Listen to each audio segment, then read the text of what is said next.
You've got a softcore history shirt, and you've got where are your pants? Go ahead and do the intro. And I stole the Giggle Boys nunchucks. And you stole the nunchucks from the Giggle Boys. Mm-hmm. Check this shit out. Do the intro. So while I'm doing the intro, Joel is showing off his sweet-ass nunchuck skills, but welcome to the Iconoblast podcast. This is the show that takes a look behind the public facades of famous icons to show you why you can never take anything at face value. My name is Cooper, and sitting across from me is apparently, I'll sit. Bruce Lee. Iconoblast. We put the past on blast. Hit them with the truth, with things you never knew. Nobody is safe, no thing to place. Got Joel and Coop with history in your face. Iconoblast. Presented by ghostbed.com. Testicles aren't supposed to look like that, Joel. It's the way they are. It's the way they'll be. That's... I've accepted it. Ever since I got poison oak, they just never went back. I'm pretty sure that you were the only person I have ever known in my life that has gotten poison oak on his junk. Twice, Really? right? 2 times. Well, this is the fucked up part is... the fucked up part is that you got poison oak on your junk twice. How did that happen? Well, I can tell you this. From my experience, anyone that I know that gets poison oak, it usually ends up on their junk. I've gotten poison oak 20 times in my life. All growing up as a kid, I got it so bad. I was covered from head to toe in poison oak, never on my junk. It wasn't until I was a grown man that I got it on my fucking dick and balls. And you were no longer able to keep your hands off of your penis. Well, the first time I got it on my genitalia was when there was these crazy fires in Ventura when we lived in California. Oh, and I remember. I was out partying with my friends and the Coatwolf boys, and we went to this house party. I specifically recall the night that this happened. I wasn't there, but I was texting with you throughout the entire course of the events. And it just kept getting more and more chaotic as the night continued. The way it ended, we ended up at some apartment with some people we met at a bar, and they were all starting to do cocaine and shit. And it was like 3 a.m, and I was like, I don't want to do this. There's a fire. Who wants to go see the fires? And nobody wanted to go on an adventure with me. They just wanted to do fucking drugs, and I was not into it. So I was like, fuck you all. I'm going to do a straight shot from here to the fires and walk straight toward the fire until I see it. And I did exactly that. I went out to the street, and I looked where the fire was, and I walked straight towards it. Unless there's a building, I would go right around the building. But I climbed fences, went through fields, terrain, whatever it was a straight shot to the fire. To give everybody an image of what was going on, anybody who's not familiar with Ventura, California, where we used to live, it's an oceanside city. It's decent sized, but not huge. And there's the beautiful California hills in the background. Yeah. You could see from almost any part of the city, you could see the fires burning on the hills. But they were, how many? Probably like miles away. Yeah, like 3-4 miles away. Miles away. Something like maybe that. 5. I don't know. It took all night to get there. But I got there. And Joel looked at those and just took a straight shot from his original position. His POV, yeah. Towards the fires, charged through anything in his path, and you actually fucking made it. Yeah, well, there's a couple moments that are stuck in my head. You had to go like Splinter Cell, Metal Gear Solid. Yeah, well, because they had the roads blocked off, and the straight shot had a roadblock with cops. And I was like, you were sneaking fuck. past them. Yeah, so I snuck past, and I jumped this fence that had barbed wire at the top. If I was sober, this wouldn't have happened to me. So, therefore, I'm not Story embarrassed. of your life. Yeah. I was jumping the fence because I didn't want the cops to see me, so I had to jump this fence and go through a field. And I got over the top. I had my leathers, same leathers I have still to this day. And I threw the leathers over the top of the barbed wire, used that to climb over, and my pants got caught on the barbed wire. And I just did my normal, you think you're cool, you're young, you're 25, you just jump the fence. Did a cool move, leg got caught, and I slammed against the fence and was hung upside down. Wait, there's no way that you were 25 at that time. We were in our 30s when that happened. No. No, that was like early 30s, I swear. This was 2000. This was the first fire, not the second. This was like 2000. Oh, shit. It might have been before I I forgot. Bellflower came out and stuff. It's either right before or right after. No. It's like 2000... Wait, so this happened twice? Yes. Yes. That's two why fires. I fucking love you, Joel. Yeah. But I didn't hang Jesus upside Christ. down like this. So I hung my pants got caught on the fucking barbed wire, and it stopped me from falling off the other side. And I was hanging upside down on a chain link fence right next to the cops, and I thought they were coming for me. It was loud when I hit the fence, and like literally, I must have tightened my belt before I jumped the fence because my pants were stuck in my hips. Normally, because I sag my pants and I wear my pants loose, I would have just fell out of my pants. But I must have, like, tightened my belt to get over the fence, you know? You were prepared for the mission. Yeah, and I got caught hanging there. And I was like, fuck, how am I going to get out of this? And I was, like, leaning up and trying to get my pants off of it. And I was like, how am I going to get out of this situation? And then my pants just ripped, and I just fell on my back on the ground. And then continued the mission. I know exactly when I got poison oak. I know it. It had to have been this point because I was heading for the fire. I was close at the bottom of the hill. The fire's at the top of the hill. And all these cops and firemen started coming on this road that I was on. So I had to go straight into the brush and head straight up the hill. Well, I was going to do it anyway. But I saw them coming, so I dove into these bushes and was hiding as the cops and the firemen came by. They passed, kept going up. Oh, God, it was brutal climbing up that fucking hill. I think it took me an hour maybe to get to the hill, and then it was an hour and a half to get up the hill.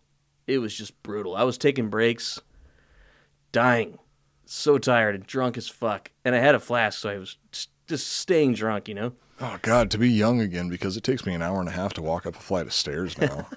So I got to the top, never saw poison oak. It's pitch black. It's so dark out there. And my motivation at the time was just, like, dead set.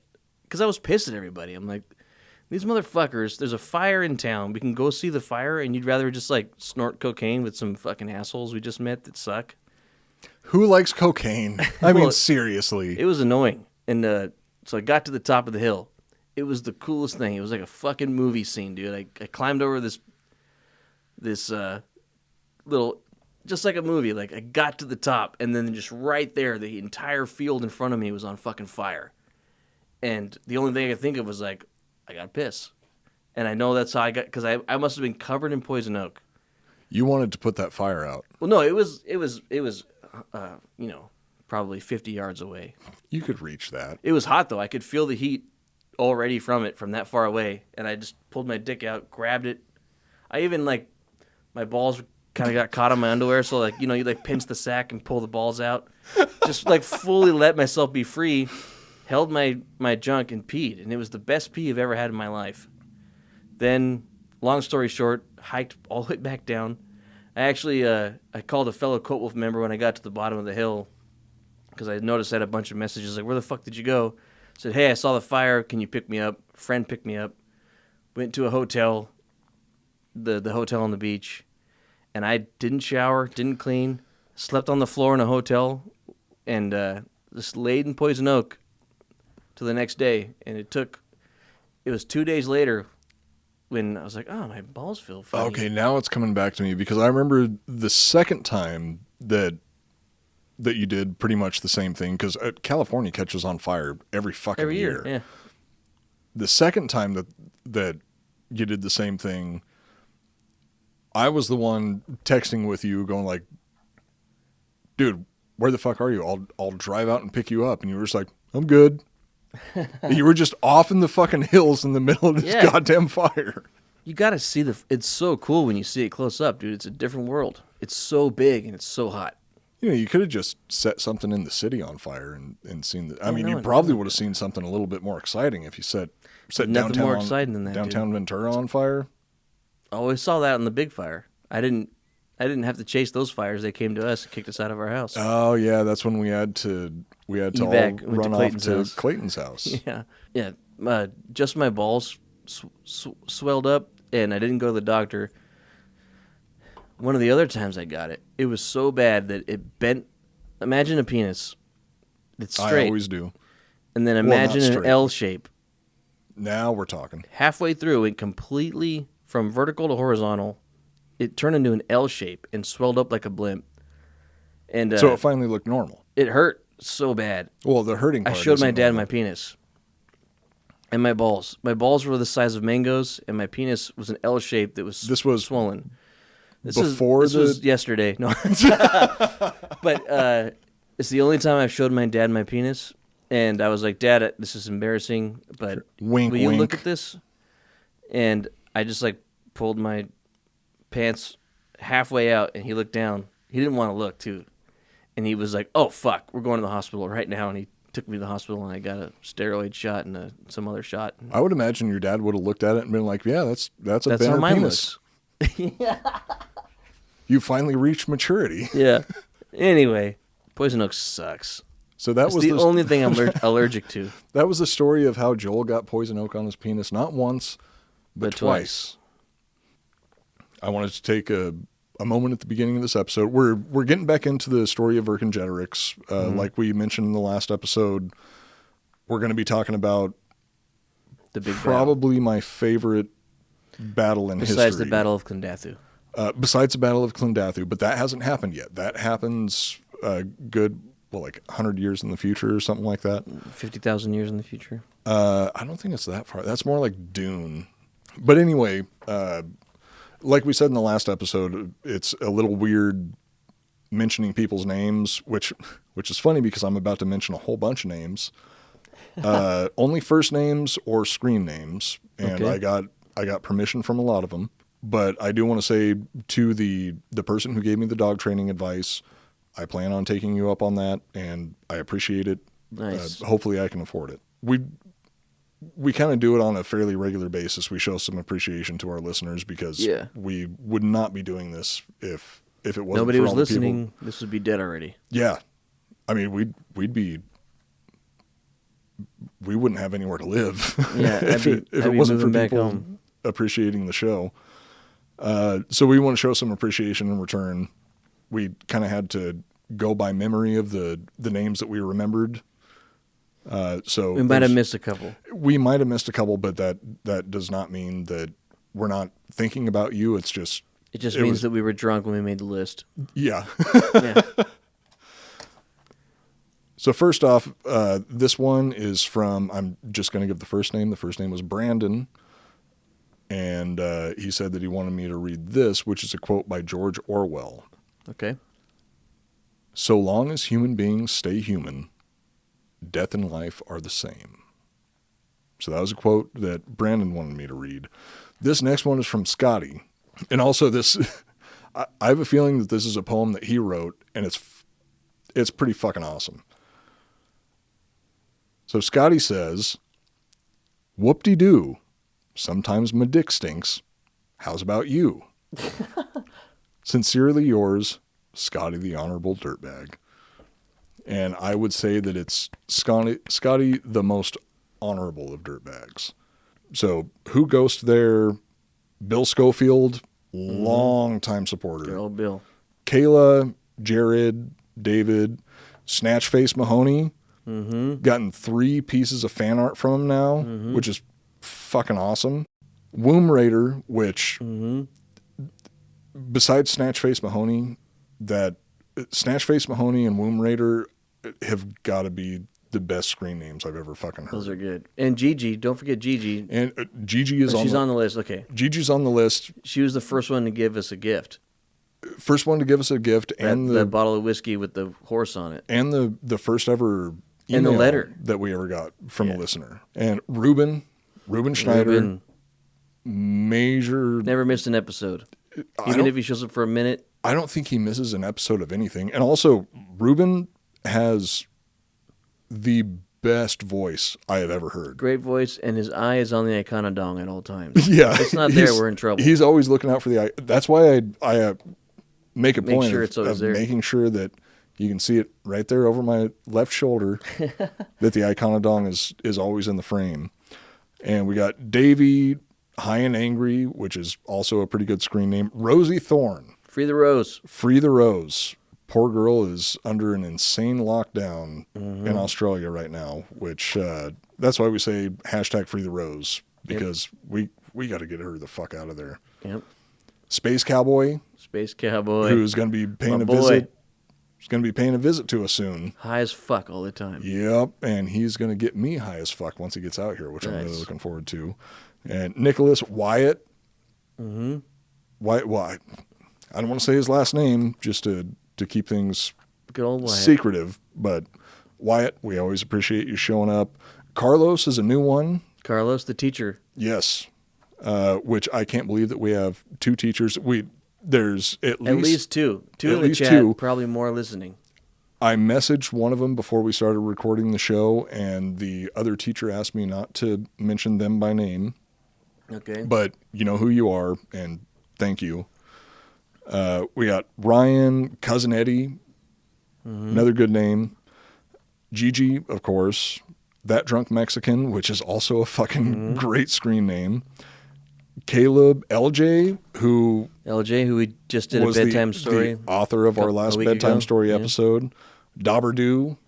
Fucking Dobberdew, dude. Yeah, Charlie, of course. Charlie is of course. the one who coined the term Iconoblaster, Iconoblasters. which she recommended for the name of our listeners, which I still Stuck fucking ever love. since. Also, a while back, she hurt her leg falling off of a boat, I think it was. Partying, and for sure, probably partying. so she fits in with the Iconoblast family pretty well. Mm-hmm. And we got Logan, Adam. We've been having some conversations on Hammer on the like Facebook. button, Adam. Dude, he's on top of that. Every episode, hammer the like button. Somebody else who's always on top of it is my poor illegitimate son that I Jake. unfortunately abandoned, He needed and it. I feel bad for it. It's what made him become a man. It made him stronger. But Jake, you're my boy. I'll always be proud of you. You're my boy, And boo. I'm sorry that I left to buy that pack of cigarettes and never came back. And If and you then- ain't first, you're last. I'll see you when you're grown up. when I did come back, I sent you to India to buy another pack of cigarettes, but you did it. And you did a good job. I'm proud of you. Then Megan, okay, I'll say that Megan was the one that gave me the advice for the dog training. Her dog is much more well. tattoo. But yes, Megan's dog is much more well trained than mine is. Also very, very cute. We've also got Alan, the desert hippie, Yes. Desert hippie. and we've got Kragers. Can't forget Kragers. I know that there's names that we couldn't think of, but like I was saying, this was kind of a last minute thing. So if your name wasn't on the list, it doesn't mean that we don't care about you. It just means that we were drunk when we put this list together and couldn't exactly remember everybody's names. If we forgot your name, tell us on the next chat, and we'll take a drink for each name we missed. We will take a drink for each name that we miss, and we will mention you in the following episode. If we don't get too drunk to Remember that. Okay, so now we're going to show a little appreciation for our sponsor, which once again is GhostBed. Boom. The Iconoblast podcast is presented by ghostbed.com/Drinkin' Bros. GhostBed has been a loyal sponsor of the Drinkin' Bros for 5 years now, and everyone here in the studio is in love with their mattresses and pillows. GhostBed makes their high-quality mattresses right here in the good old USA, and each mattress comes with a 20-year warranty. You can try a GhostBed mattress for 101 nights, and if you're not completely satisfied, you can return it, no questions asked. Their mattresses and pillows have cooling technology to help keep you cool at night, which, like I always end up saying, so fucking helpful if you're living in the South, because I still cannot get used to this heat. You can buy a mattress for around $35 per month, and they have no money down, 0% financing plans. GhostBed also offers bundles, so you can get everything you need in one convenient package. Just choose from their 4 mattresses and then pick your bundle. So whether you just need a mattress and a frame, or you want it all, like their cooling pillows and sheets, you can always get the best bang for your buck. Right now, GhostBed is offering a flash sale where you can get 40% off when you buy a mattress and adjustable base, or 30% off of everything when you use the promo code DrinkinBros. Head over to ghostbed.com/DrinkinBros to take advantage of all their awesome deals. Once again, that's ghostbed.com/DrinkinBros. GhostBed. Sleep so good, it's scary. So when we left off in the last episode, we were just finishing up the Battle of Gergovia. Ooh. Vercingetorix's greatest victory against the Romans, which is really one of the only victories that the Gauls really had over the Romans. They would push them back. I mean, it's not the only victory, but it was got him. It was definitely the most costly victory that the Gauls. It's like one of the only times that Caesar retreated, and he never took that city, right? He didn't take Gergovia, which Gergovia was Vercingetorix's hometown. So like he was serious about holding that city. But the amount of troops that the Romans lost during that battle, I think it is the single most costly battle for the Roman Empire in Gaul. So it's safe to say that Vercingetorix, whatever, whooped his ass. Yeah. Oh, yeah. Fucked him up in that one because... This one's for Vercingetorix. Oh, poor Caesar. That's for you. For our audio listeners, Joel just set a statue of Julius Caesar on fire. Yep. That's why you have to tune in to the Drinkin' Bros History channel. So Vercingetorix whooped Caesar's ass at Gergovia. It was the only time in Gallic history that all of the tribes of Gaul actually united, not just against the Romans in general. Oh, yeah, he united the clans. Yeah. Kind of like William Wallace did. Actually, yeah. That's a pretty good comparison to make. Unite the clans. Yeah, William Wallace was able to unite all of Scotland against English? Longshanks. We should do an episode on Longshanks. Dude, I still want to do the episode where we watch Braveheart and rip it apart and do commentary at like a watch along. We got to do one of those. That'd be so fun. We definitely have to do one of those and just go through and that'd be crazy. So much fucking We'll fun. get there. So Vercingetorix kicked Caesar out of Gergovia or Gergovia, however you want to pronounce it. Like I said in the last episode, no idea how to pronounce any of this shit. But we're going to move right along. Vercingetorix united all of the tribes of Gaul for the first time in history. And now we're getting into one of the greatest battles in history. Like, no question. I'm excited, dude. One of the most amazing battles in history. Cool. So this one puts all of them to shame, at least in my opinion. That's awesome. It's fucking amazing what not only what Vercingetorix has already done and continues to do, but the shit that the Romans do in this. Awesome. I hope I'm not building it up too much, but holy Big shit. Merc versus Big Merc Julius Charizard. Julius Charizard. Whatever the fuck. With the entirety of Gaul against him. The Battle of Alesia. Wait, is Elysium? Alesia. Alesia, yeah. With the entirety of Gaul against him, Caesar marched north to meet Labienus. Titus Labienus. Titus Labienus. With the entirety of Gaul against him. Labienus with the little penis. But he was a great warrior, so we don't talk about it. I have no records of how big Labienus's penis was. He was the smaller testicle. He was the smaller testicle out of the two testicles. And Rome was the penis.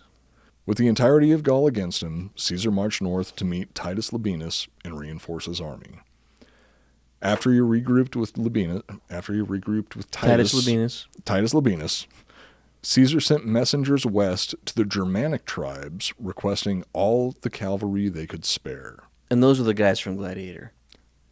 Yes, I'm pretty sure that they were the Germanic tribes that they were fighting at the beginning of Gladiator. Which Caesar was that? That was Maximus Meridius? No, that's Maximus. It was oh, god damn it. Let's pretend that I am a good father and you are a good daughter. Seriously, considering what my job is on this show, I really should fucking remember. We're hammered. Marcus Aurelius, I think. Marcus Aurelius Caesar. Was it Marcus Aurelius? Yes. Okay. Because there's that scene when Maximus talks to Proximo, and Proximo is like, I met him once, or he touched me on the shoulder once. Oh, okay, yeah. And then Maximus is like, yeah, right, you didn't know Marcus Aurelius. And he's like, I didn't say I knew him. I said he touched me on the shoulder once. Marcus Aurelius has a lot of really, really good quotes. I don't know if he actually said any of them, but there's a lot of really good quotes that are attributed to him. Is it true? Did he really try to give his command to a general, but then his son killed him and took over the throne? That part, no. How do you know that? Well, at least, to be perfectly honest, I don't. What's the new? I have no idea after if any of the stuff that we talk about is true because I wasn't there when it happened. Marcus Aurelius' son. What's his son's name? It was the Joker. Joaquin Phoenix. Joaquin Phoenix. Yeah, Marcus Aurelius' son is Joaquin Phoenix. The next Caesar? He wasn't a good person, but he wasn't as bad as they made him out to be. Well, I mean, not in the ways he that helped, they... Politically, he did good, right? Because he made the city a bunch of money. Yeah, he but he was wasn't... fucking little kids. He wasn't bad. I think they all were, actually. Quintus, no, Uterus. Wait, was it Quintus? No, Quintus was one of Maximus's friends at the time who was a gladiator who's famous. I looked him up. Oh, shit. It was, should we just... Pupus, look Purpus, it up? Pupus, Murpus, Morpus. I have to look it up because it's going to drive me crazy. Yeah, I almost have it on the tip of my tongue. The queen says his name. It was...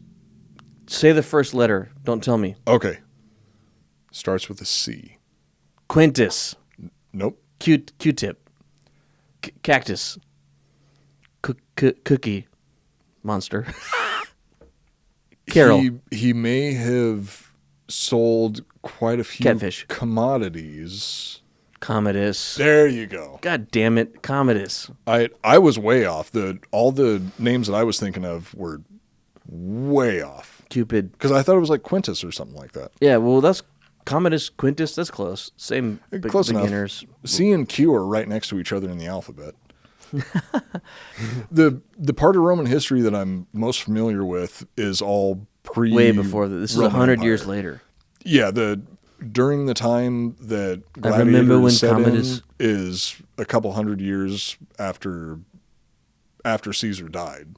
There was this gladiator, and he was whipping everyone's ass, and Commodus couldn't kill him because if he killed him, he would become a martyr. So he had to fight him one-on-one. So he went down below underneath when he was in jail, and he stabbed him so he could win. Commodus stabbed the gladiator in the side so he could win the fight, but then he still lost because he's a drink. God damn it! You can't say that, Arnold. Drink. Those were Arnold's words, not Joel's. Commodus was a little baby. He couldn't fight Maximus one-on-one. It's a great film. I will say that what Joel just said is not what you think, but leave that up to the imagination. Drop it in the live chat if you're watching the premiere. What do you think Joel just called Commodus? It's a good fight, though. Oh, yeah. Every fight in Gladiator is fucking awesome. They did good with the fight scene. Yeah. Man. That was, what, Ridley Scott? Oh, yeah. Dude. In his prime. So, I've done one paragraph out of this so far. Jesus Christ. Yeah. This will be a fun premiere, though. Let's get into the battle. No more tangents. Let's focus on the battle because I know people actually want to know about this shit. Yeah. So. Well, this also, I want to talk about this because yeah. I absolutely love this part of Roman history, Roman and Gallic history. So Caesar sent some messengers over to the Germanic tribes to get some cavalry. Luckily, they responded. They didn't send as much as he wanted, but he did get some cavalry from him. Okay. Following his victory over the Romans, Vercingetorix gained even more support from the tribes of Gaul. An additional 15,000 cavalry were convinced to join the rebellion against Caesar. So Caesar gained maybe a couple thousand cavalry from the Germans. Vercingetorix got 15,000 additional cavalry from the tribes of Gaul because at this point he united all of them. They were all like, all right, Vercingetorix is the shit, so let's help him out to a certain point. Although they were hesitant to fight, Vercingetorix was able to get the horsemen to swear an oath that they would ride through the Roman formations at least twice before returning home. Vercingetorix hoped that that was all he would need them to do. Which, that was the deal that he worked out with them, that the cavalry that he got, the 15,000 additional men, Yeah. they didn't want to commit to all-out warfare, but he got them to swear that they would charge the Romans at least twice, and this was from a few different tribes. He got them to swear that they would charge the Romans at least twice, and then they were free from their obligations. They did what they needed to do for Gaul. Okay. As the columns of Romans made their way south through the forests of Gaul, which, by the way, Caesar just met up with Titus Labienus, regrouped with his men. So now this is 10 legions. Massive army. Yeah, 10 fucking legions. That's insane. Yeah. They're all marching back south because they're back towards Romy areas. No, they're at this point they met up with Labienus in the north, Titus Labienus in the north, and now they've regrouped. They're heading back south to just take the fight back to Vercingetorix. So I don't know. So they're between Rome. They're above. They're all the way up. They're in, like, they're northern up in territory? like Belgae territory. Yeah. Yeah, okay. Around modern day Belgium. Cool. That's where they're marching south from. And they're going to kill everything in the past. Also, it's kind of hard to picture the amount of time that all of this is happening over. But when the siege of Avaricum happened, that was during the winter, and now it's spring. Okay. So it's been months. Yeah. That all this shit has been going down, because back in those days everything took forever to happen. Yeah. And they're trying to move fast. Yeah, and that's them trying to get shit done quick. Yeah. As the columns of Romans made their way south through the forests of Gaul, 15,000 cavalry suddenly poured out of the trees and slammed into their flanks. The attack came so quickly, Caesar didn't even have time to react, but luckily, his well-trained men knew exactly what to do. They formed themselves into defensive squares and held the line as they had done so many times before. True to their word, each group of Gallic cavalry charged the Roman formations twice and then fled into the wilderness. Whoa. Caesar's men were battered and bruised, but still unbroken. Seeing that his surprise attack had failed to drive the Romans from Gaul, Vercingetorix marched his army to the city of Alesia, where he would face Caesar for one last time. Fuck. After his previous failure, Caesar was done fucking around. 80,000 Gallic soldiers were inside Alesia, thirsty for Roman blood, and he wasn't going to give them the chance to quench their thirst. That's a lot. 80,000. And Jesus. That's just the Gauls inside of Alesia. He has the entirety of Gaul against him. Caesar has the entirety of Gaul against him. But Vercingetorix has all of these guys fighting for him. Yeah. Which is, it's fucking amazing. Badass move. And they weren't a unified people. They were all a bunch of tribes all over the place. It's a big deal, yeah. Huge deal. I mean, I really can't stress that enough. That's why we're doing 3 episodes on him. Yeah. Because he's a crazy motherfucker. Big fucking, there's a reason that there's statues of him. And one of my favorite paintings ever, which is actually going to be the thumbnail for this episode, I think. Cool. Caesar had achieved victory over Vercingetorix and Avaricum by laying siege to the city, so this time he planned to lay the siege of all sieges. Instead of building ramps over the walls, the Romans were going to make sure that there was no way that any Gaul could get in or out. And for that, they needed a big fucking wall. Fuck. Within Alesia, Vercingetorix watched as the Roman army constructed 25 miles of fortifications over the course what the of... fuck? Right? This is why I love the Battle of Alesia. 25 miles? 25 miles of fortifications over the course of 30 days, completely encircling the city. The Romans built fortification. Some people say that it was a solid wall. It wasn't a solid wall. They just didn't have enough materials to build. With enough time. There's walls all over, and wherever there wasn't, there was guards. Walls. Towers. Embankments, towers. Whatever it took. 25 miles around the entire city, completely encircled the entire city over the course of a month. How big is their army, the Caesar's army at this point? Caesar's got 10 legions, so that's probably around 100,000? I think that's... Or 50,000? I think, probably around 50, 60,000 or something? Caesar... approximate? At this point, Caesar is outnumbered 3-1 by the Gauls. Yeah, but the Triarii could handle them on their own. But they have to hold them back because they're defensive. Once they let the Triarii loose, nobody's safe. Yeah, they don't tell the difference between wild anything. Fucking animals, man. But Caesar's outnumbered 3-1 just by the Gauls within the city, and that's just Vercingetorix's army that he has inside of Alesia. There's still the rest of Gaul all around him. So the Romans are already outnumbered at least 3-1. But, and also, I have to stress that again. 25 miles of fortifications around this fucking city, and they built it over the course of 30 days. That's why I think Caesar is such a goddamn lunatic, because that was his battle plan. They were able to communicate between... over a stretch of 25 miles, over 50,000 troops to all build walls and fortifications wherever the fuck they're at.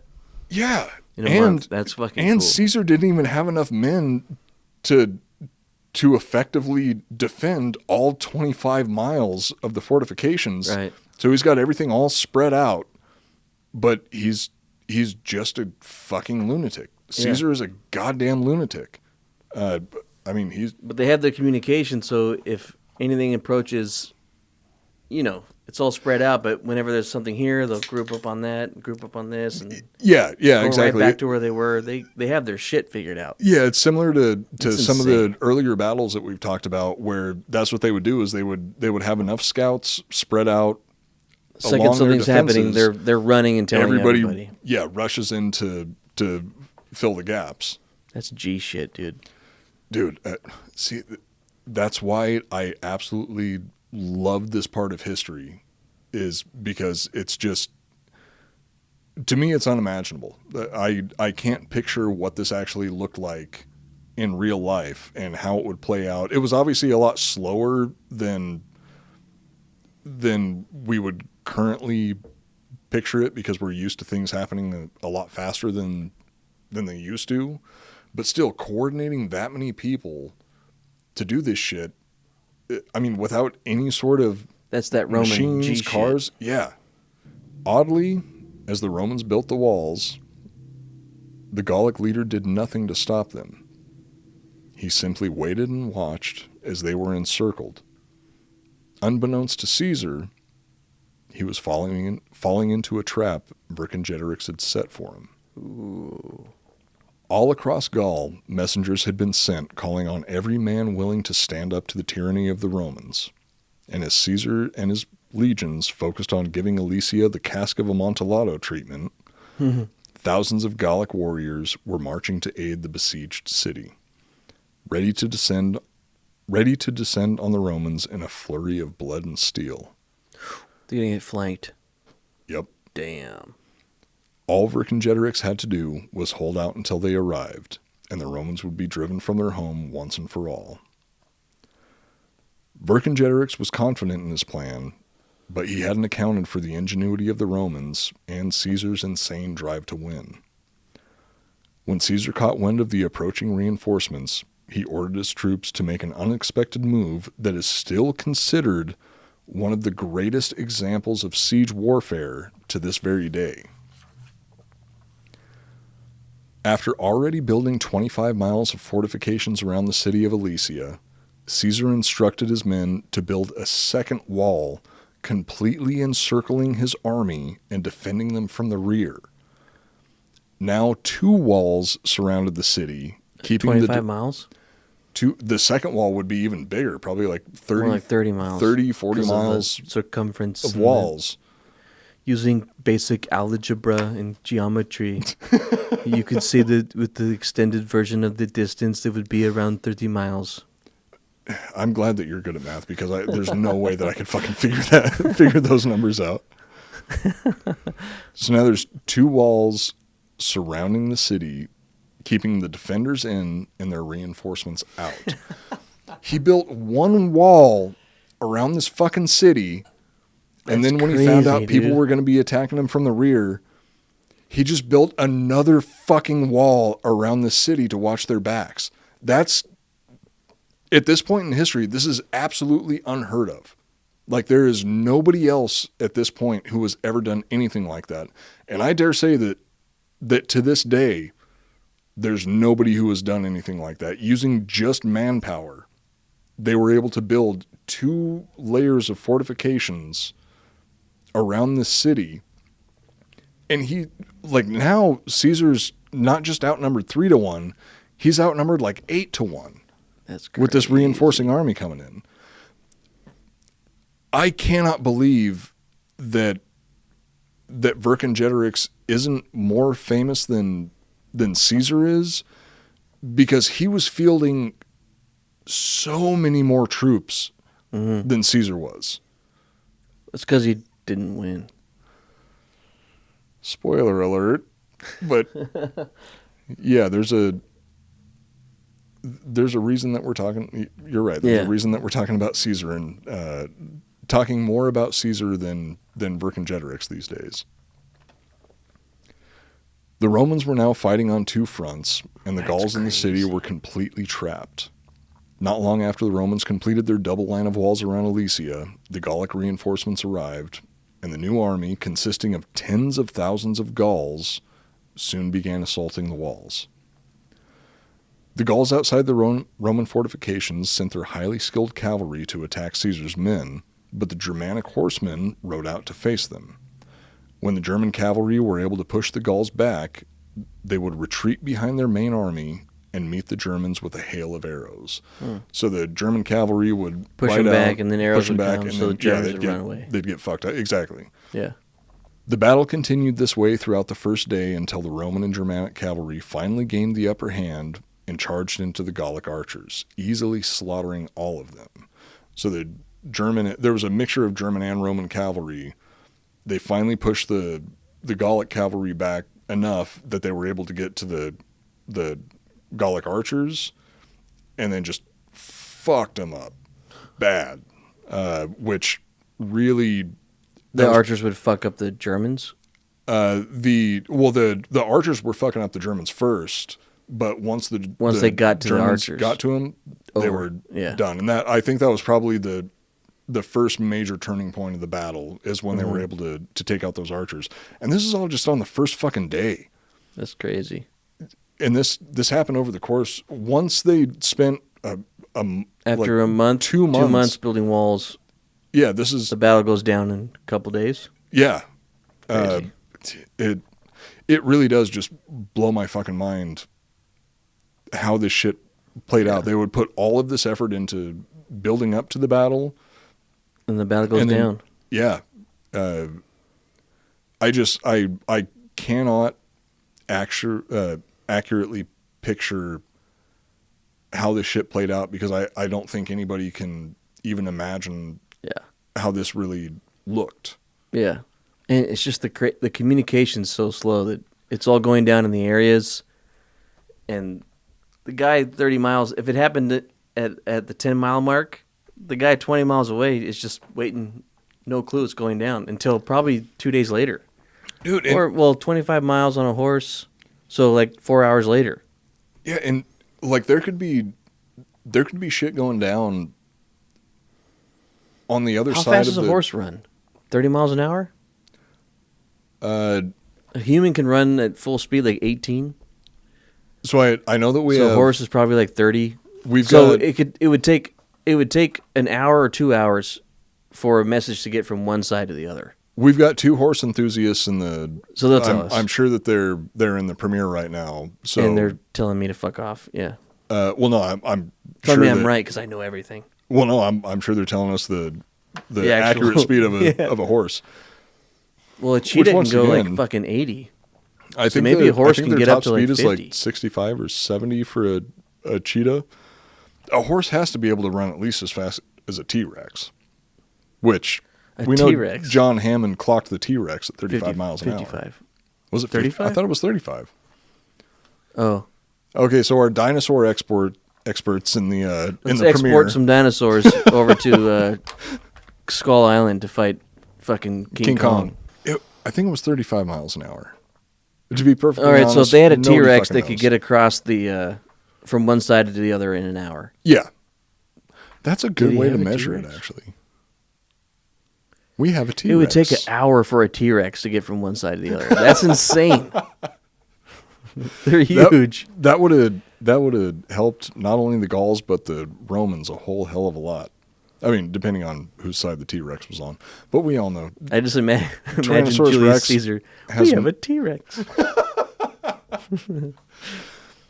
We know they have no allegiance. You can't tame a T-Rex. Or raptors. But Rex is Vercingetorix. So maybe Vercingetorix had the T-Rex. Later in Caesar's life, he almost gained the title of Rex. But yes, that's where Rex comes from. Is the Latin term King for of the dinosaurs. king. Yeah. Not the mama.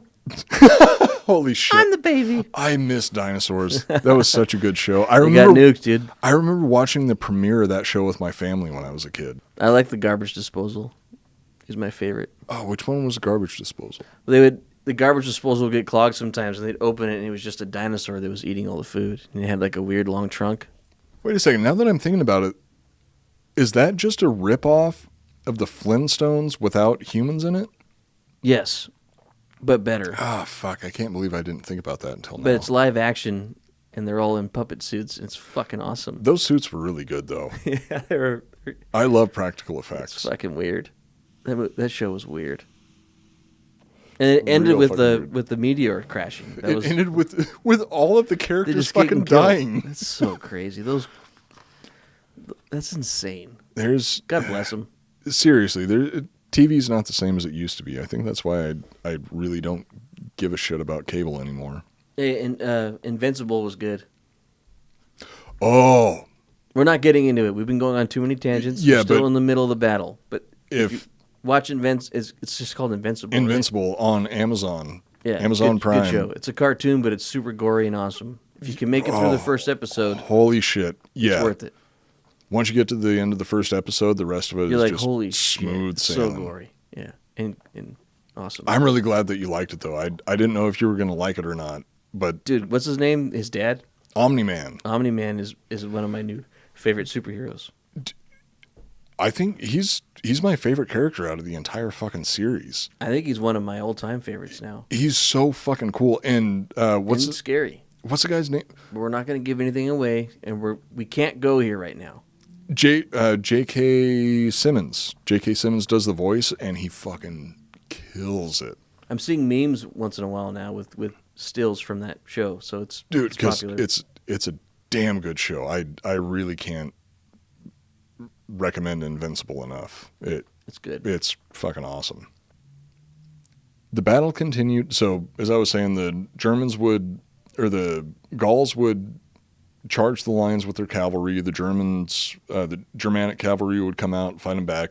The Germans were able to push the Gauls back until they got to the archers, the Gallic archers, fucked up the archers really bad, and then that made it so they had a lot more freedom.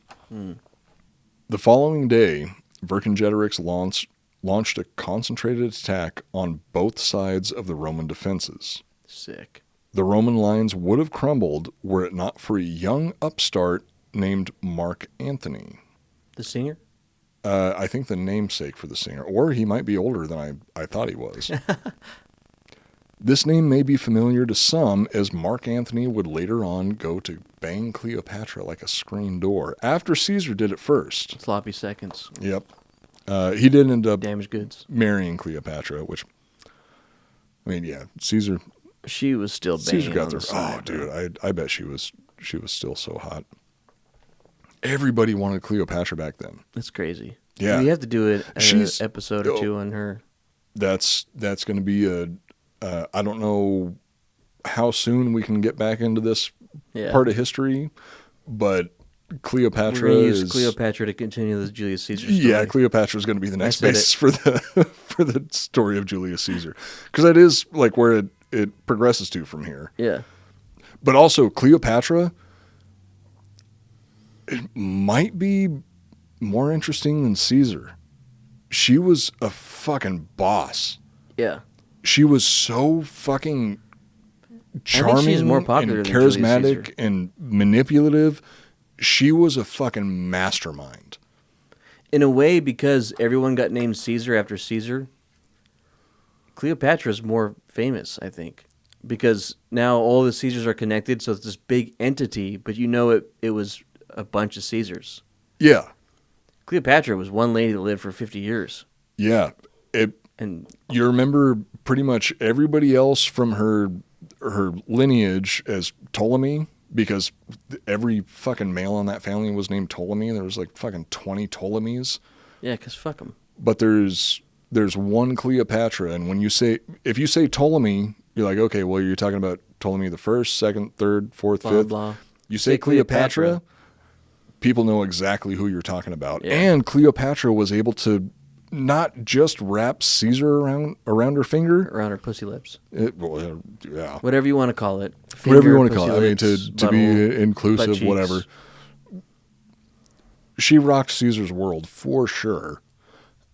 She was also able to get Mark Antony. I just think that's so nice, though, after all he'd been through and all the battles and all the shit. You'd think he'd be, like, totally fucked up. Totally, like, just jaded. But then he saw the woman of his dreams, and it refueled him. Cleopatra pops up in Caesar's boat, which we'll talk about that later when we talk about Cleopatra. Yeah. No secrets. She Or, wait. traveled all the way down the Nile with one bodyguard, gets smuggled onto Caesar's boat in a burlap sack, pops out of the sack, And is like, and Caesar's like, I'm in love. I will do whatever you want. I will give you all of Egypt. I will commit my armies to giving you must all have- of Egypt. gave the best blowjob you could ever imagine. And She must have had DSL. She must have looked like a young could you define DSL? dick sucking lips. There we go. She was like an Angelina Jolie. I thought you were but talking somehow, young Angelina Jolie. When you watch Gone in 60 I actually Seconds, thought you were talking about somebody that we knew from the film industry behind the scenes that we worked with. that had DSL. We'll talk about it after the show. Who? No, you'll know when we talk about it. In my mind, Cleopatra is like Angelina Jolie in her prime, but somehow even hotter. You know what's crazy is With a big booty. She must have had booty also. She must have had it all.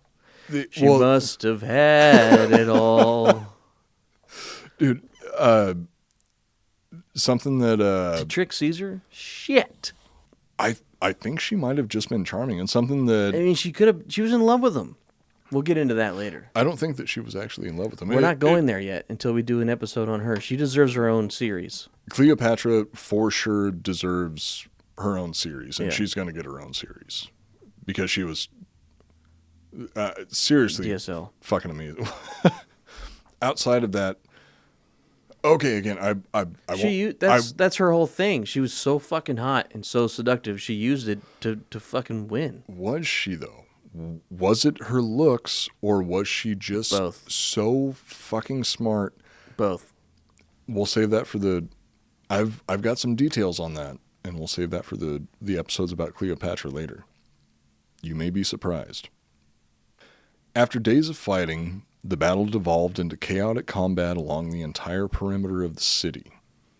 Although vastly outnumbered, the Romans continued to hold the line against repeated attacks by Vercingetorix and his men. That's right. Goddamn Triarii. The continued attacks by the Gauls on the Roman fortifications eventually broke through a portion of the wall, and Caesar's men were forced to fall back. Oh. Caesar himself had to join the fray, riding his horse along the lines and directing as many men as he could to seal the breaches in the walls. Fuck yeah. So he's riding back and forth, gold filigree, cape just blowing in the wind. Oh, dude. Beautiful just red cape. Shining in the sun. Blinding the enemy. And that's what saved the day. Fuck yeah. Of course. I mean, like, actually, that's... Yeah. Caesar just fucking... Just like he did bombing in around the early battles. Exactly. And the Triarii are there. Oh, yeah. Well, the Triarii are sitting in the back, chomping at the bit, just hoping that somebody lets them off the leash. They're like, time to go. And then it's over and done with for everybody. Yeah. You don't let the Triarii off the leash unless you want everybody dead. Because remember, the Triarii were not only responsible for holding the line if the Romans were overrun. They stand their ground and anyone dies. Yes, nobody gets past the Triarii. God, they were so fucking badass. Yeah. If you're a soldier, if you're a Roman soldier and try to run away, they'll kill your ass. Yeah. You don't run, you fight. Similar to the Russians during World War II. Everyone fights or everyone dies. Everyone fights, no one quits. If you quit, I'll kill you myself. Radchek's Roughnecks. Radchek was the last of the Triarii. He was. I wholeheartedly believe that. Radchek's Roughnecks. Once a shield wall was formed to hold back the enemies breaching the outer wall, Caesar personally took charge of the Roman cavalry and led them in a counterattack. This not only is this one of Vercingetorix's shining moments, this is one of Caesar's shining moments where they were both on both fucking sides. They were on their last legs. Like, they had to throw everything that they had at it. Caesar had to take control of the Roman cavalry and lead them on a counterattack just so they didn't get wiped out. Yeah. Charging outside the walls of the fortification, Caesar led the cavalry around the edge of the battle to flank the reinforcing Gallic army. The lack of discipline among the disorganized Gauls caused them to scatter as the Roman cavalry charged into the rear of their formation, and although the Romans were outnumbered and spread dangerously thin, the Gallic reinforcements fled, leaving Vercingetorix and his soldiers inside of Alesia. Now, Caesar was able to focus all of his attention on Vercingetorix. The Romans stormed the walls, pushing the Gauls back into the city. Little reminiscent of Avaricum. Mm-hmm. Completely surrounded and with no allies left to help them break out of the city, Vercingetorix only had one choice left to spare his people from the same fate of those who died at Avaricum: sacrifice himself for the lives of his people. This is one of the other reasons I have so much respect for Vercingetorix. The following day, Vercingetorix valiantly rode out to meet his rival. In exchange for sparing the city, he offered his unconditional surrender to Caesar and was taken captive. Holy shit. With the fall of the Gallic coalition, the last remaining resistance in Gaul was destroyed, and never again would they rise up against the Romans. Vercingetorix himself was taken back to Rome in chains and held captive within the walls of the city. After 5 years in Roman custody, he was paraded through the streets as a token of victory during one of Caesar's many triumphs. At the end of the parade, beneath the statue of Jupiter Optimus Maximus, he was ritualistically strangled to death by Roman soldiers. Fuck. Tourists can now pay a few dollars to gawk at the building in which Vercingetorix spent his final years. The Mamertine prison still exists to this day on the northeastern slope of the Capitoline Hill in the city of Rome, standing as an ignoble monument to the first, last, and only King of Gaul. Damn. After all of that, just choked him out.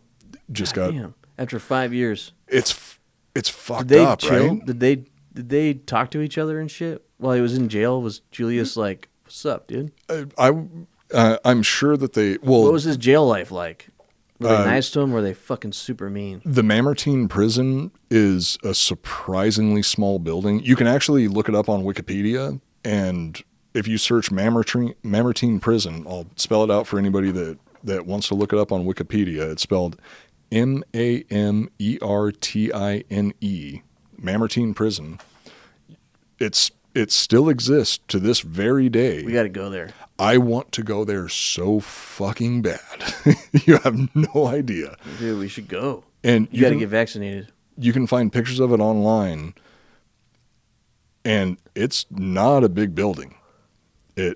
I dare say that it's smaller than the building that this studio is in. Wow. And that's He where was probably the only fucking dude in there. they would only keep a handful of people in there at a time. But he spent the remaining 5 years of his life inside of this. Something that's, I'm trying to think of a way to describe the size to everybody. It's like the size of an average bank, maybe, except it was 2 stories. And he spent the remaining 5 years of his life in there after being the only person in history able to unite all of these tribes all over Gaul. What happened to the Gauls after that? They just went crazy again? After that, they were completely under the rule of Romans. Rome. Yeah. And actually, yeah, literally, they did. And then later they became the Byzantines. They're. Oh wait, no, that's to the east. No, that's still Still pretty accurate? damn accurate. That was an extension of the Roman Empire. But that was the Eastern Roman Empire, though. Yeah, and that was also because we're still in the era of the Roman Republic. But yeah, after the rise of the Roman Empire, sort of the fall of the Roman Empire turned into the Byzantine Empire.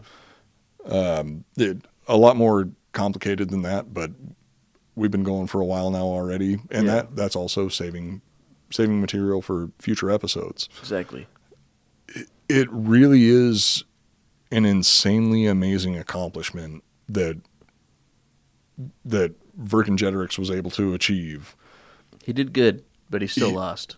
Still lost, and man, I want to know what his life was in prison for 5 years. I want to know if Julius came and talked to him. I wonder if it became like this thing where Julius would no one knew, but he would go and visit him and be like, "Hey, I'm in this battle.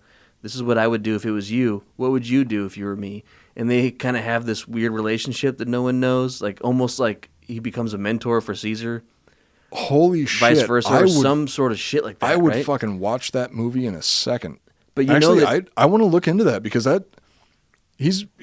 Vercingetorix why would he let him live that long? They had to have been hanging out. There is a reason that Caesar let him live that long, but I've want him to suffer? That's not his style. No, that's not the reason. I don't want to spoil it for future episodes, but there is a reason that he kept him around for that long, and it also involves Cleopatra, or at least Cleopatra's sister, and Cleopatra's younger brother or cousin or something like that. I don't know. The Ptolemaic dynasty was all fucking weird because all the men were named Ptolemy. But there is a reason that Caesar kept him around for that long, and the reason has a lot to do with the way that Vercingetorix met his death. Because it was pretty much a point of pride. Yeah. And Caesar needed to wait until the right moment to kill him. To get him, yeah. But actually, now that you bring that up, I am 10 times. really, really, really fucking curious about whether or not that happened. 5 years is a long fucking time. He wasn't just sitting there by himself. Caesar must have gone in to talk to Vercingetorix. I think a lot. It was at least a few greatest times. and most worthy opponent. Oh man, he had to have. He had to have. He's got to. Caesar looks up to that kind of shit. Yeah, exactly. Why would he not go in to to have some It sort had to of... have been on the down low. That's why you don't know about it so easily. Fuck that. To be perfectly honest, that has me so frustrated right now because the fact that I can never know whether or not that's true or imagine if their it is conversations true. where like Julius is like, I'm going to kill you eventually, but you're here now. Let's talk. And he's in a place where he's still proud of himself, but he's in jail, so he has to. But he also has respect for Caesar. They have respect for each other, obviously. If Caesar didn't have respect for him, when he would have came out of the city, he would have just killed him and took the castle or took the city. There was a respect. They had respect for each other. So I don't think there's any way that Julius would fucking leave him in there for 5 years and then just choke him out without some sort of respect. Some sort of interaction Probably between the gave two. him some ladies or boys or whatever the fuck he wanted once in a while. Dude, this is giving me such bad history blue balls. You have no fucking idea. I never even thought about that shit. The interactions that they could have had Yeah, well, within what those about all 5 the way, years. how long did it take to get back, too? Like, in custody? Holy shit. The journey back, they probably became bros. 2 warriors. That's how it goes. You know? Dude, that... He would, for sure, Julius would want to be talking to that guy on the way back home. They're not going to have him, like, tied to a horse being dragged out in the open. Dude, He'd be right next to Caesar all the way home. Oh, God damn it. That is seriously blowing my mind right now. I never even considered the interactions that they must have had after Caesar captured him. But fuck me, can you imagine what it would be like? Conversations and what the fuck that would be like. It'd be so intense because they hate each other. But they would have to have respect for each other. If they have respect for each other, which it seems like they do, then they hate each other and they respect each other. That's like some Game of Thrones shit, right? Yeah. It must have been crazy. And they can't talk about it, and they're not writing that shit down in any book. Dude, nobody would. If there was anything that made I like the idea Caesar where look bad, whatever especially. Caesar was going through, and he was like, damn it, I didn't do good at the Senate today. And he'd be like frustrated, and he'd take a bottle of wine, and he'd wait till no one was looking, and then sneak to the jail cell and talks to and then they share a Vercingetorix. bottle of wine, and they talk. And then they end up like best friends, but then he's like, I have to kill you when the time comes. It's like Dread Pirate Roberts from Princess Bride. It's like, sleep well, I'll most likely kill you in the morning. Yeah. Holy shit. I want to see that movie so fucking bad. And maybe it was the same ending like in Braveheart. Remember when at the end of Braveheart when William is about to be killed, his lady comes in and is like, "Here, if you take this, you won't feel any pain." And he's like, "No," but then he takes it, but then he spits it out. He's like, "I'm gonna deal with this like a man." Julius went in there and was like, "Hey, we have to kill you today. The time has come. We can't wait any longer. But if you take this pill, you'll be all fucked up and you won't feel any pain." And he was like, "I'm not taking the pill." And Julius was like, "Come on, dude, you're my best friend now. Take the pill." And he was like, "All right." Took the pill. Julius leaves, spit the pill out. Took it like a man. And then when he was getting choked out, Julius could tell he wasn't fucked up and was like, "Holy shit, he spit the pill out. You son of a bitch, I respect you until the day you die. You didn't even take the pill." Oh, no. Sorry, I took it too far. No. I want it to be that way so fucking bad. It could have been that way. That's making me feel sad because that would... Julius had respect for his troops. God. Had respect for people that were badass. It could have happened. No, I mean, I could wholeheartedly believe that something like that happened because at the same time, like the way that we see Julius Caesar nowadays is because of the way that he wrote about himself primarily. Yeah. And he was his own biggest fan, as we've talked about before on the show. He couldn't write about this in his journals. He's not going to talk about how he became best friends with one of his greatest enemies. Yeah. Like one of the very show few weakness. people that was actually able to defeat him in battle. He's not going to be like, "Oh yeah, this guy was my bro." It's like, "Oh no, he was a piece of shit." Yeah. There's no way if someone defeated him in battle, he'd let him live. Unless there was some sort of respect. And whatever the fuck Vercingetorix said as he gave himself up, it must have like triggered something in Caesar's head because that fool killed pirates for nothing. He'll kill anybody for anything. He killed pirates for just disrespecting him for Yeah. not charging enough money for his bounty. Yeah, so he had to have been. There was something about him. They were best friends before he died. That's my theory. I have to say that out of no disrespect to the previous theories that you've come up on this show, out of all the theories that you've come up with on this show, that is hands down my favorite. Because holy shit, that would make such a good fucking movie. Yeah, it makes sense though. It makes sense. I mean, in my Yeah. opinion, all my theories make sense. But I'm glad that this is the first one that you agree with. No, it's. Oh man, I'm gonna be thinking about that all fucking night tonight now. Maybe there's. I'm gonna maybe have to you'll look find into it to see something. if I maybe can there's find something. any records of interactions between Caesar and Vercingetorix. Yeah, it happened. Oh, and that also makes me. It makes me sad because now I think about Vercingetorix being strangled during this fucking parade and But Caesar's they had a look. honor, They looked at each other. and Caesar's got to act like he doesn't care, but he cares. But deep down, like he's watching, he's like, he didn't fucking take the pill. That son of a bitch. A single tear rolls Yeah. down his cheeks, smudging the bright red makeup that he's got all over While his he's being face. choked, he just looks at him with his eyes. They make contact. Dude, and Caesar almost stops it, but Vercingetorix shakes his head. Oh, while being choked, Caesar's like, "Ah," and he's like, I earned this. This is how it's supposed to be. I earned this shit, motherfucker. And Vercingetorix cares at that point. Vercingetorix cares more about Caesar. He knows that he's done. This at is that the way. point. This is the way it's supposed to be. But his fucking best bro is going to be able to reach In those 5 legendary years- status. The 5 years, Vercingetorix knows everything that he learned. Julius knows now, so a part of him lives on with Julius, so he's okay to go. Holy shit. That's fucking amazing. And that's all the time we have for today. That is all the time that we have for today. Once again, I have to get home to let my dogs out and make sure that they're not making a mess in the apartment. But god damn it. That we got to talk about this more after the show's over because that is so fucking good. It's Anyway. so fucking good. Like, rate, and review on iTunes and on YouTube. Well, whatever you're supposed to do. Click the shits and all this shit. You know what to do. Come on, just do it. Any way that you can interact If you with enjoyed the any of the episode, 5 platforms stars. that you're interacting on. Interact with it. Leave comments on helps us. YouTube.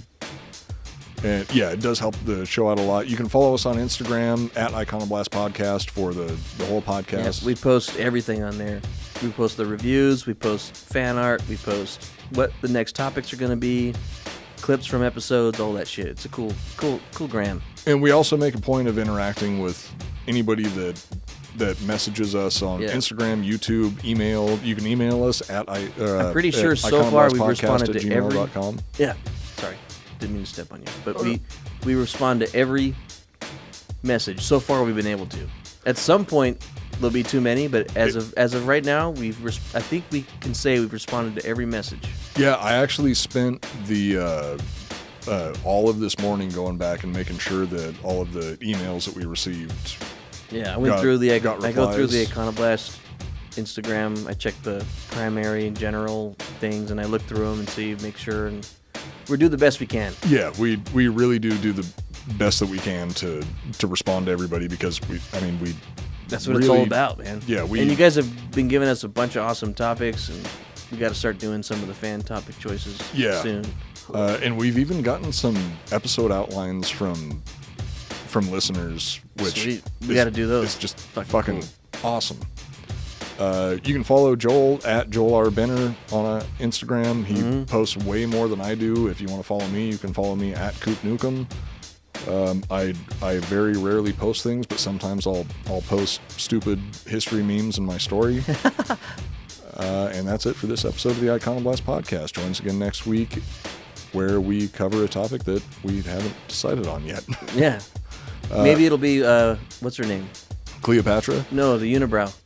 Oh, Frida Kahlo. Frida, yeah. That could be a That'd be good cool one. because I went to her house, I can't believe you saw actually her, got to saw go the to her bed she fucking died house. in, and saw it's called a death mask. Yeah, where they actually And they had it. crewed The bed was where she died, and the bed was still where she was when she died, with the same sheets, and the mask that she wore is right where her head was where she died. It's just sitting there behind, like museum status. God damn it. So I got pictures of it too. So when we do that episode, I can show all the shit that I saw about her, and I think that'd be a cool episode. That'll be fucking awesome. Yeah. And it's also going to be partially about Diego Rivera, considering he was the shitty husband. Huge fucking piece of shit. Frida Kahlo was awesome, but Diego Rivera, fuck that guy. Yeah. So it'll be a little bit of both. We're talking a little bit of happy spice, a bit of meat talking spice. Shit about this other asshole. Yeah. Anyway, that's it for this episode of the Iconoblast podcast. I am Matt Cooper. Joel Benner. Reminding you to never take anything at face value. Hey, Ruben, it's me, Arnold. If you haven't finished your drink, now's the time. Pound it. Come on, baby. Do it. Finish the drink. Come on. Don't be a little sissy lala. Are you a flower? Or are you a bicep? Come on. Finish the drink. 3, 2, 1. Later.